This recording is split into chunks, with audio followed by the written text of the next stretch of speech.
OK.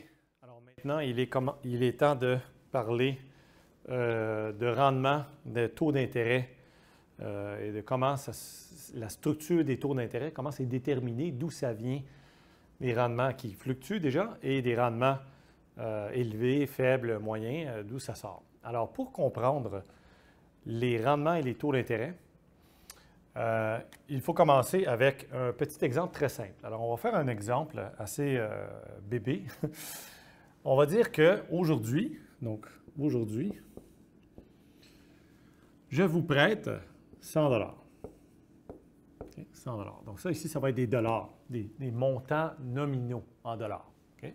Et dans un an, donc un an, dans une année, plus tard, vous allez me rembourser un certain montant. Alors, on va parler justement du montant qu'il y a ici. Là. Okay? On va parler du montant qu'il y a là. Okay? Si c'est 10 % par exemple, de taux d'intérêt, alors je chargerai 110 $ ici, n'est-ce pas? Mais on va garder ça pour le moment en tête. On va se demander combien est-ce que je vais exiger ici d'être remboursé.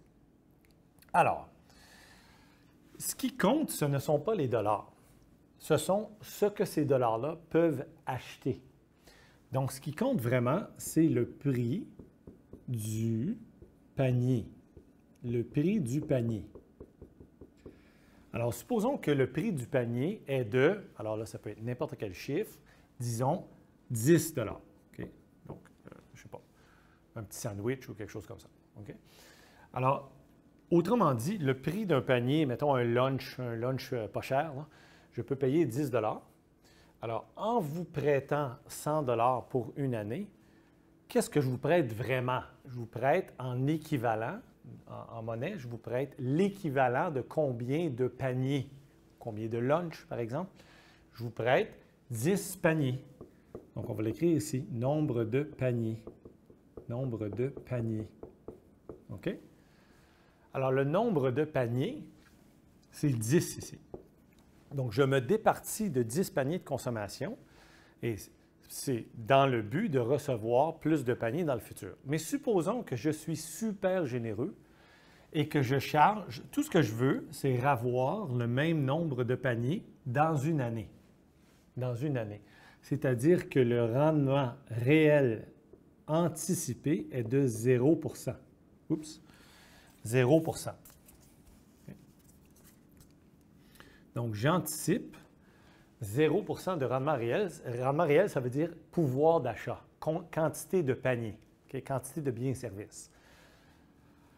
Pour obtenir 0 % de rendement ici, donc c'est-à-dire le même nombre de paniers, qu'est-ce que je dois déterminer ici, là, dans tout ça? Là? Je dois déterminer quel sera le prix du panier ici. Alors là, il faut faire attention. Il ne faut pas oublier que nous sommes aujourd'hui, en ce moment, et nous regardons l'avenir. Donc, on est dans une situation avant que les choses se réalisent, si on veut, c'est-à-dire en ex ante. On regarde l'avenir, on est avant. Donc, on est ici aujourd'hui et je vous prête 100 $ pour une année. Le panier en ce moment est de 10 $, ça vaut donc 10 paniers, le 100 $ vaut 10 paniers. Et je me dis, pourvu que je reçoive 10 paniers ici, donc dans une année, je vais être heureux. Donc, ceci dit, ça c'est très généreux, hein, parce qu'évidemment, je n'obtiens rien là, dans tout ça alors que j'ai sacrifié du pouvoir d'achat. Mais disons que c'est ça. OK? Donc, ce que je dois estimer aujourd'hui, c'est quel sera le prix du panier l'année prochaine. L'année prochaine. Donc, autrement dit, supposons que je détermine que le lunch, ou le prix du panier, sera 10 % plus élevé. Donc, remarquez que d'ici à là, il y a 10 % d'inflation. Donc, l'inflation anticipée, puis A, l'inflation anticipée, est de 10 %. J'anticipe que le prix du panier va augmenter de 10 %. Alors, pour obtenir 10 paniers à 11 $, combien je dois demander ici de paniers? Je dois demander, pas de panier, mais de montant d'argent, 110 $. Donc, le taux d'intérêt nominal, ici, est de 10 %. Remarquez que si j'avais voulu obtenir plus de rendement, ici, j'aurais mis par-dessus le 10 d'inflation anticipée, j'aurais mis quelque chose, n'est-ce pas? J'aurais mis 1 2 Ici, si les choses arrivent exactement comme prévu, là, comme ça, je vais recevoir 10 paniers. Donc, rien de plus que ce avec quoi je suis parti, n'est-ce pas? Et donc, ça revient évidemment à la fameuse relation de Fisher qu'on connaît, I égale R plus pi A. C'est l'approximation de la relation de Fisher qui est connue, qui est présentée dans les cours de macro-intro. Donc, I égale R plus pi A, c'est-à-dire que le taux d'intérêt nominal moyen sera égal au rendement réel moyen, okay, donc le rendement réel moyen, plus l'inflation anticipée. Okay? Et donc, les taux d'intérêt en général dans l'économie vont fluctuer suivant ces choses-là. Okay? Maintenant, commençons par l'inflation anticipée. Donc, l'inflation anticipée varie selon ce que les gens anticipent de l'inflation, la crédibilité de la Banque centrale et l'inflation qui est en train d'arriver. Donc, les gens sont beaucoup affectés, comme ils jugent l'inflation future basée beaucoup sur ce qu'ils observent maintenant. Okay? Mais aussi sur la crédibilité des autorités monétaires, de la Banque centrale.